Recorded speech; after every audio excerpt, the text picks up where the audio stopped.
¿Recuerdan cuando mencioné que el cometa de Bart tuvo una recepción negativa en su época de estreno entre los fanáticos de la internet? Aparte de aborrecer la escena en donde Homero tararea, sus críticas iban dirigidas hacia la falta de realismo del capítulo y el hecho de que no se centrara en alguno de los personajes de la familia y que no tuvieran un momento de aprendizaje personal. En respuesta a eso tengo 3 puntos. 1. No trataron temas personales porque la trama involucró algo que amenazaba a toda la ciudad. Por eso la atención de la historia pasa por varios personajes, algo que pudo haber extendido esta historia a 2 episodios o incluso a una película. 2. Relacionado a eso, lo que vimos aquí pudo ser una exageración cómica, pero a mi parecer fue mucho más realista que lo hecho por Hollywood años después. Tendrían razón en quejarse si hubieran enviado a Homero y compañía a ponerle una bomba al cometa o algo así. Futurama pudo hacer eso por su ambientación futurista y al ser una parodia de Armagedón. Y a eso va mi tercer punto. No digo que sea algo cotidiano, pero el que un cometa caiga a la Tierra es una posibilidad.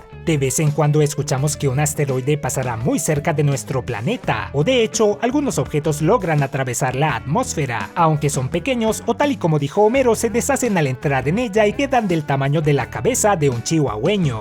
Si no fuera por nuestro gordo primo Júpiter y su campo gravitacional, nos alcanzarían muchos más objetos y de mayor tamaño. Y en realidad, de algo así surgió la inspiración para el capítulo. En una edición de la revista Time, publicada en mayo de 1994, hablaron del cometa que chocaría contra Júpiter por esos días, provocando la mayor explosión vista en nuestro sistema, y se preguntaban si algo así podría suceder en la Tierra, así que los escritores se dieron a la tarea de pensar qué pasaría si algo así amenazara a Springfield. ¡Ay, por Dios, no!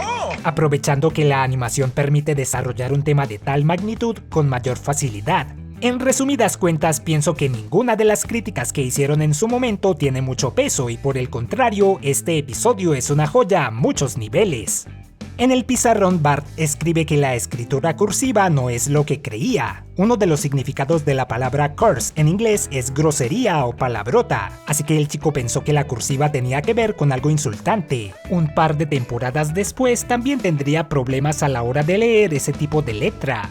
La broma del sillón les rinde homenaje a los dibujos de principios del siglo XX, específicamente a los de Estudios Fleischer, reconocidos por sus cortos de Popeye, Betty Boop y Superman. Sus personajes tenían esa apariencia como de caucho que les impedía estar quietos, moviéndose en una danza hipnótica que caracterizó a la animación de esa época.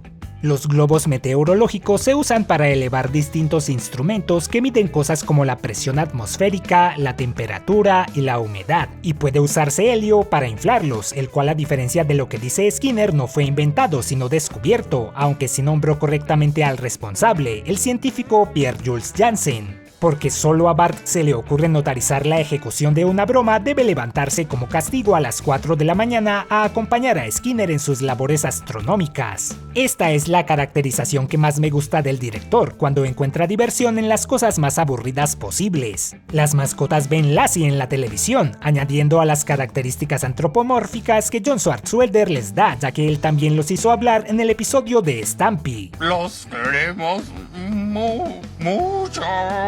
Nuestros ancestros tuvieron mucha imaginación a la hora de nombrar las constelaciones, ya que a duras penas poseen la forma que sus nombres les otorgan. Tal vez si fueran como la de los 3 Reyes Magos, que en este caso son los 3 chiflados, serían más convincentes.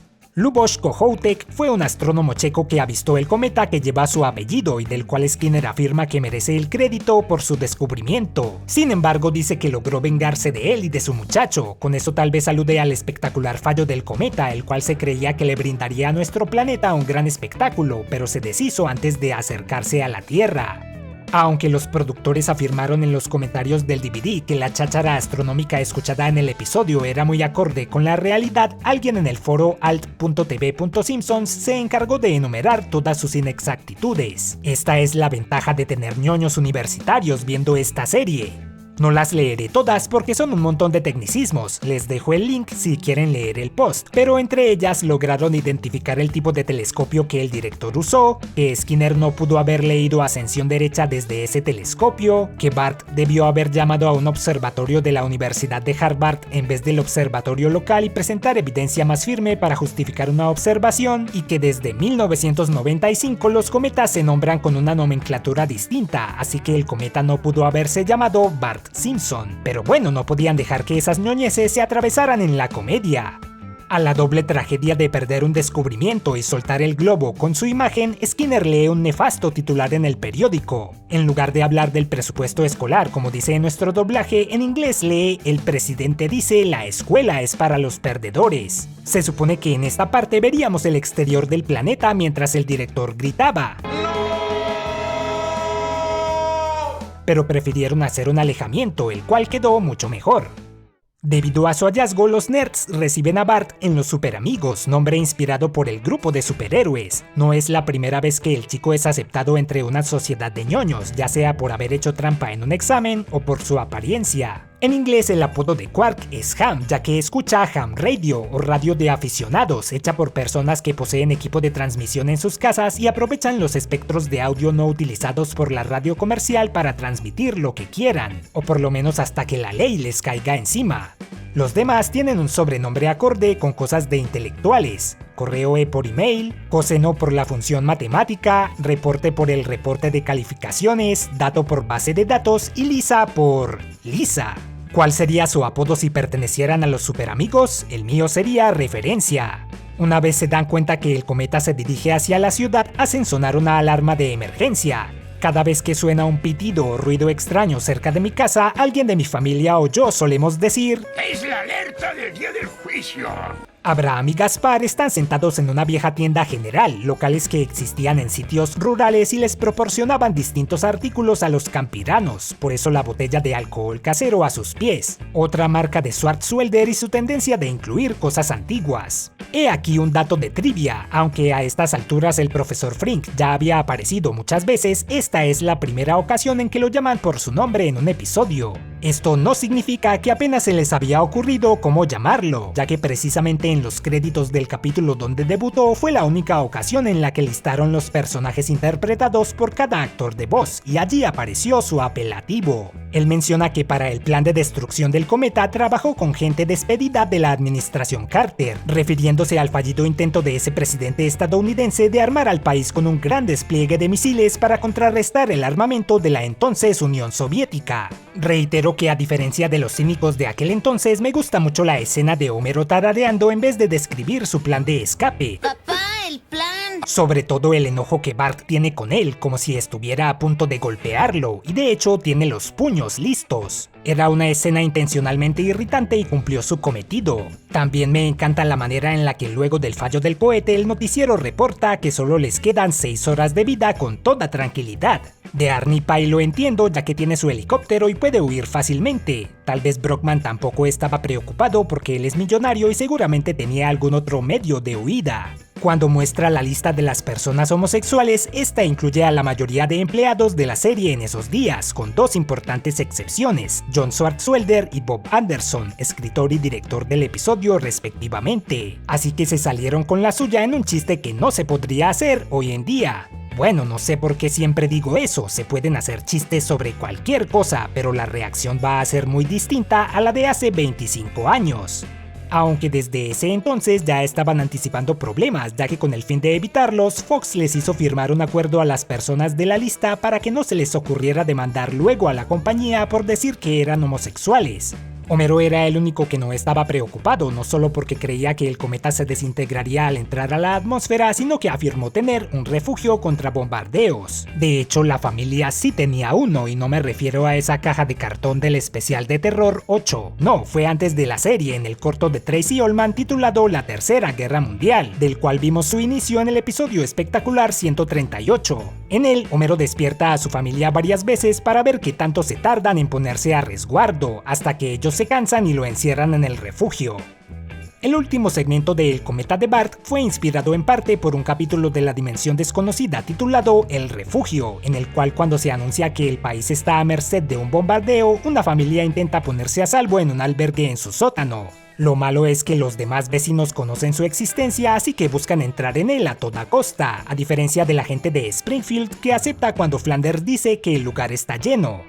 Cuando todos están adentro, vemos entre ellos a Waldo. De los libros se encuentra a Waldo por un instante, y en la escena siguiente es reemplazado por el señor Spock de Star Trek, que sí permanece allí. A pesar de ser una comedia, aquí tratan un tema muy crudo, el de considerar quién ha de sobrevivir, ya que no todos caben en el refugio. Luego de hacer un balance de las funciones de cada uno en el mundo del futuro, Homero ordena cruelmente que Flanders debe ser quien salga y todos lo aceptan sin más, aunque media ciudad sea cliente de su tienda. Hasta su esposa, que ni siquiera intenta detenerlo, contribuyendo a esa teoría absurda de que lo quería muerto, pero no es más que un chiste.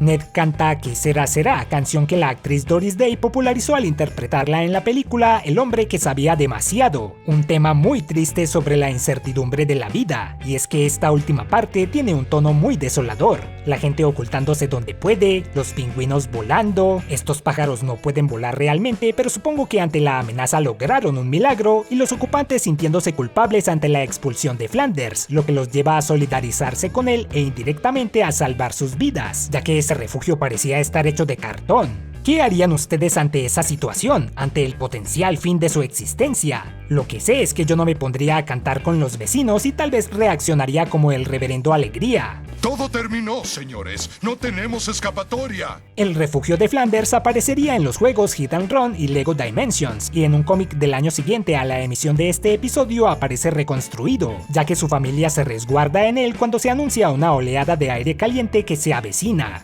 Una de las escenas eliminadas requiere cierta explicación. En inglés, luego de mostrar cómo el cohete destruiría al cometa, el alcalde Diamante se refiere a él como Mr. Cometa o Señor Cometa. La escena omitida involucra al mismo personaje que en otro episodio grita que la asociación se va a desintegrar. Aquí pregunta qué va a pasar con la señora Cometa y el alcalde aclara que no hay ninguna señora Cometa.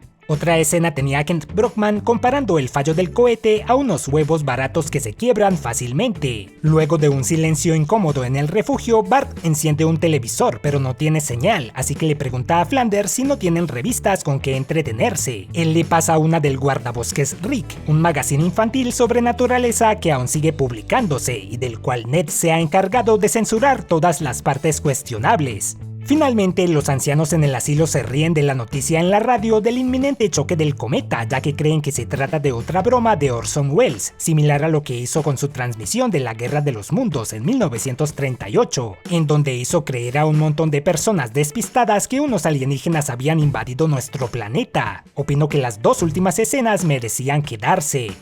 Este episodio marca la primera aparición de Dato, un personaje sumamente importante, como todos sabemos. De todos los superamigos es quizás el que más papeles notorios ha tenido, ya sea cuando se conforma otro grupo similar o siendo matoneado por Stan Lee. Matt Groening ha mencionado que Dato es su personaje menos favorito de toda la serie, su Milhouse personal, ya que le parece un ñoño estereotípico y nada más. Tal vez por eso sus apariciones son limitadas, como por ejemplo él y los demás superamigos ayudando a Lisa a crear la red social Springface. Una vez más, me resulta incomprensible la mala reputación que tuvo este episodio en su momento, más aún porque construye su historia sobre temas ya establecidos en la serie. El dúo Skinner y Bart, la nefasta mentalidad grupal de la gente de Springfield que no deja ni a la ciencia a salvo. Vamos a quemar el observatorio para que esto no vuelva a pasar. ¡Sí, vamos! El desprecio de Homero por Flanders y la ironía de él siendo la única persona que sabía lo que pasaría a pesar de su falta de inteligencia. Con el paso de los años me di cuenta que el capítulo también trae una sátira no tan sutil de la ineptitud de nuestros gobernantes. Todo el presupuesto se gasta en la guerra, el alcalde se digna de vez en cuando a visitar a su ciudad, Homero diciendo que elegimos a los políticos para que piensen por nosotros, y todos los esfuerzos que ellos hacen por ayudar a la gente son en vano o entorpecidos por burocracia innecesaria. El único detalle que no me agrada del capítulo es que al cierre Lisa menciona que la capa de contaminación en la atmósfera de la ciudad fue lo que destruyó al cometa. Sí, se ha establecido anteriormente que Springfield tiene problemas de polución, pero da la impresión que esas nubes que aparecen al final salieron de la nada. Pudieron destacar ese hecho en algún punto del capítulo, como Skinner diciendo al inicio que había noches en las que no podía hacer sus observaciones por la contaminación, o algo así. Una pequeñez que me molesta desde un punto punto de vista narrativo, pero nada que le reste a un episodio épico muy bien logrado y que les dio un breve momento de protagonismo a muchos personajes, sobre todo a Moe, no solo por el potencial destino que le esperaba a su bar, sino por su espectacular imitación de un becerro. ¿Alguna vez han escuchado su versión en inglés? Ahora en español de España. Ahora en francés. Ahora en alemán. Ahora los ancianos del fondo. Hacer con cariño, hacer con cariño. En su carrera, un youtuber se entera de cosas que por alguna razón no puede dar a conocer, pero como ya no importa nada, todos estos son miembros de este canal. Muchas gracias por su contribución.